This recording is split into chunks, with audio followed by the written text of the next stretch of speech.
Brooklyn College Academy, Yeshiva Flatbush, both your institutions. I want to thank your teachers, your guidance counselors for arranging this with us today. We think it's a terrific event to try to bring people from different backgrounds together to try to have an understanding of the different communities. And you know, speaking of an understanding of different communities, nobody in the City Council looks more different than myself and Jemima. Come on, stand next to me. I want to just compare and contrast over here for a moment. Jemima Williams does not own a tie, okay? That is a fact. David Greenfield only wears ties. David Greenfield has a yarmulke. Jemima Williams has locks, dreads. There you go. David Greenfield has a beard. Jemima Williams has goatee. A goatee. Very nice. Jemimi's got bling on his hair, by the way. Very impressive.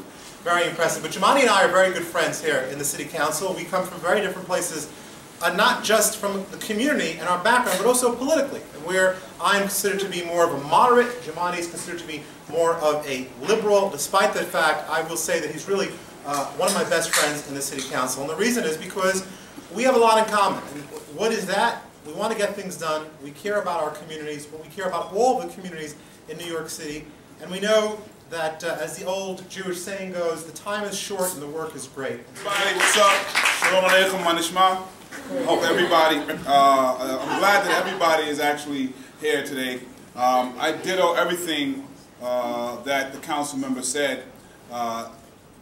It's also important to obviously the communities have always worked together, but there's also been rifts that people don't know about. And my job and both our jobs is to try to highlight particularly the parts that we do work together, and that's where we want to go forward, and make sure that we minimize the rifts. And I've learned as a council member, whatever community, and I happen to serve now a small portion of the Orthodox Jewish community with the new lines, provided I get elected. I'll serve a larger part. But I've learned that all the communities I represent actually want the same thing, the exact same thing. There just tends to be different obstacles, depending which your community is, to get those things. Whether you want a good school, whether you want food on the table, or a good house and a safe family. There's obstacles that are different in both communities. My job, I believe, is to remove those obstacles as much as possible. And I think he laid out very well some of the persecution that has occurred in both communities. It wasn't that long ago that the African American community wasn't allowed to vote in this community. There are things going on today, whether it's Trayvon Martin, whether it's Stop Question and Frisk, that we believe stem from slavery many, many years ago. And there's a lot of issues with poverty in this nation that we believe stem from many, many years ago. So there's a lot of things, and I know that anti-Semitism is alive and well in the world. So there's a lot of things that still continue, and we want to make sure people understand that we understand everybody's struggle, and that unfortunately in this world human beings are capable of horrific things. It's just unfortunate. One thing, because I know people, young people in particular, are good at name calling and things of that nature, and I always point out that before people harm other human beings, they have to dehumanize them. So you have to do something that prevents you from looking at a person as a human being. Whether it's an N-word, whether you call them an animal, whether you call them a thug. When you listen to the media, sometimes they describe people in other ways than human beings, because then it allows you to hate that person. It allows you to say whatever happens to that person is okay because they're not a human being. So I try to tell people to just be careful, particularly if you don't like someone, be careful what you call them, be careful how you think of them, because those are the preludes to violence. It's hard to hit your brother, it's hard to hit your sister, it's hard to hit somebody and say, I'm hitting a human being. So be very careful how you think about other people, and be careful, listen to how the media describes people, because it usually sets an atmosphere, then you can then do whatever you want to those people. So what we wanted to do is briefly have a discussion about what's happening today and kind of how people are feeling. So we have a list of questions that we're going to read off. The first one was in the Brooklyn College Academy. What do you know about the Holocaust Museum from what the visit you made? Is anybody from Brooklyn College Academy? So everyone shouldn't speak at one time. You got to slow down. Anybody want to say anything? Go ahead. You want to say your name? My name is Armani, and I found a lot of things in the Holocaust Museum. Most of them were artifacts. A lot of them showed both what happened prior to the Holocaust and all the tragedies that happened and what happened after. Like, for example, there was a dress that this woman made when she was released and sent to another place where they help people who were saved. So that's one thing I learned. Anybody else? My name is Mohammed, and what I learned at the Holocaust Museum was that you can't learn these things from a textbook. When you actually go there to see it yourself, you see how badly the conditions were, and you actually get like a little piece of, well, sort of, you get to see how the past was, and you get to see it from your own eyes, not from a picture in a textbook, and that really helped me learn about the Holocaust. Anybody else?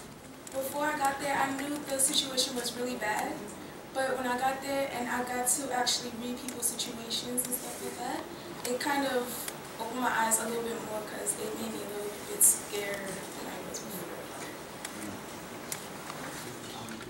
Isaiah, I didn't really know how bad the conditions in the ghettos were until I really went to the museum, and then I saw how they had diseases like scurvy and how there wasn't much to eat, and people had to smuggle things in and out just to get people and their families to survive.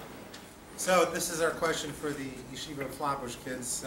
Obviously your next stop is the African burial grounds. And the question that we have is, what do you know, and there's no wrong answer, so just feel free to chime in, what do you know about the African slavery experience in America?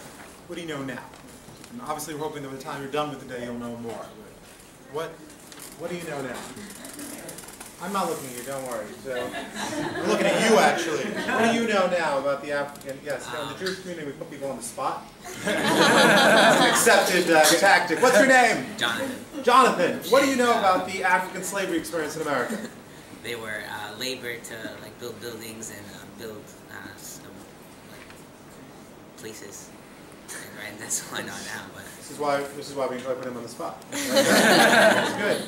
All right, what do you know? I know they treated them really badly, and it was almost like as bad conditions as the Holocaust, in that they forced them to work really hard, and then even after slavery ended, and even in places that they weren't, there was still discrimination. That's very good. What do you know? There was a process of dehumanization in all seriousness that no one really thought that African Americans were equal because of this. Rebecca. And they were treated like property, and they were just sold and bought from other people, and they weren't treated like real humans.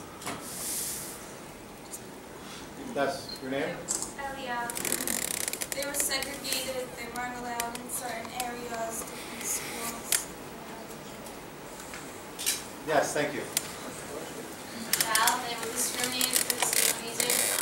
Like Jews were discriminated because they were thought to be of a different kind, and African Americans were discriminated because they were a different color, not because they weren't even allowed to show if they were just as smart or if they were just had the same ability. They were just put to tough work because they were a different color. I have a question. It's not. I'm slightly modifying it. You should. Is that okay? Absolutely. Thank you. Here's my question for you. Have any of you here ever felt uncomfortable in any situation based on who you are? Based on whether it is the fact that you're Jewish or a woman or black or Hispanic, or you wear a yarmulke, or you cover your hair? Miriam? Hi, Miriam.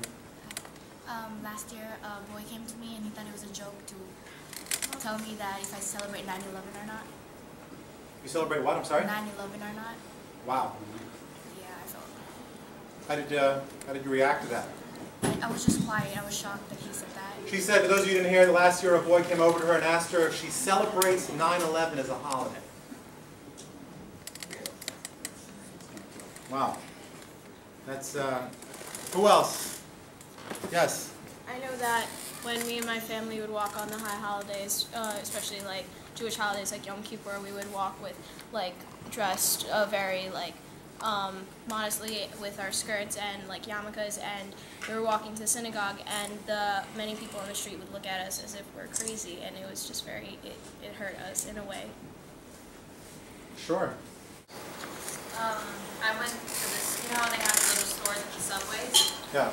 Well, I was trying to get something. I was looking for what I wanted, and the guy behind the register kept looking at me while I was trying to pick something up. So when I picked something up, I put it on the counter, and I put the money on the counter. And he kind of just shooed me off after I paid for it, like, okay, here you go, just take it, go. And that kind of made me upset. Sure. Anybody else? You know, it's funny. When I was a kid, actually, I would have these situations all the time. When I would leave school, I went to yeshiva. There was a public school on the corner. They used to make fun of the yeshiva kids because we dressed differently and because we wore yarmulkes. I remember one time, actually, I was roller skating. I was a kid. I was roller skating past a full court. It was like a dead end street, and it was a full court basketball game, and it was mostly African Americans. And I was roller skating by, and one of these kids, a teenager, turned and said, "Let's get the Jew." Like, what? Let's get the Jew. The next thing I knew, I was being pummeled. Literally, I got the heck kicked out of me. Just roller skating past the block in my neighborhood. Wrong place at the wrong time. You know, that's when I was a kid. But I'll tell you a funny story. It's kind of funny, and this leads into our next question, which deals with stereotypes. And that is, it's my first day on the job. I'm elected in a special election. It was a very hotly contested election. I ran against the establishment. Everyone was supporting the guy I was running against, and I beat him by 20 points. Thank you very much. You don't have to applaud. It's okay. And I come to City Hall, and it's very exciting. Now recognize that I am the only Orthodox Jewish elected official, the only yarmulke-wearing, Sabbath-observant-wearing elected official in City Hall. I walk into City Hall, and I walk in, and I'm smiling, and I'm very excited. And I'm not going to mention this person's name. I don't want to embarrass them, but someone very important in City Hall walks over to me and says, "Oh, Rabbi, they're about to start the ceremony upstairs. If you'd like to go, the ceremony is there. You know, I know all the rabbis are gathering." And I said, "Oh, thank you very much. I appreciate that." And then this person turns to me. I can't make this stuff up. This person turns to me and says, "Let me ask you a question, Rabbi." And I'm just still playing along. And I said, "Sure. You know, why do all of you have minivans?" So, you know, all you rabbis.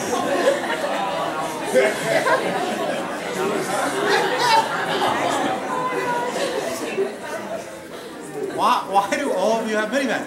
I said, "Well, listen," I said, "the truth is," I said, "I actually do not have a minivan.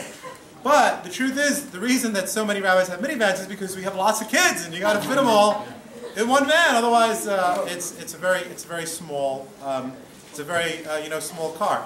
And then I walked away. And then while I was walking away, someone came over to me and said, "Councilman Greenfield, so great to see you." And the other person was like, "Oh my God." And folks, that's not 20 years ago. That's literally 3 years ago when I was sworn in to the New York City Council. Well, I mean, I expected more stories actually from Brooklyn College Academy, and I got a lot from yeshiva. So that was kind of interesting to hear how yeshiva students feel perceived as they're going through the dating world. I got a lot of stories that will fill up all of this. I have been black all my life. I've had this hairstyle, and I also have Tourette's syndrome. It makes me move sometimes. So I get it. You know, my life has been very interesting. But one of the stories, I was elected a council member, and people may have seen it, some people may have not, trying to go to an event with a friend of mine on Labor Day, and I was pleasantly arrested because they didn't believe I was who I said I was, and was detained for quite some time. So I think there's a perception of what a council member looks like, of what a criminal looks like. Too often, in my case, I think those things are confused. So there's a long history as far as I'm concerned.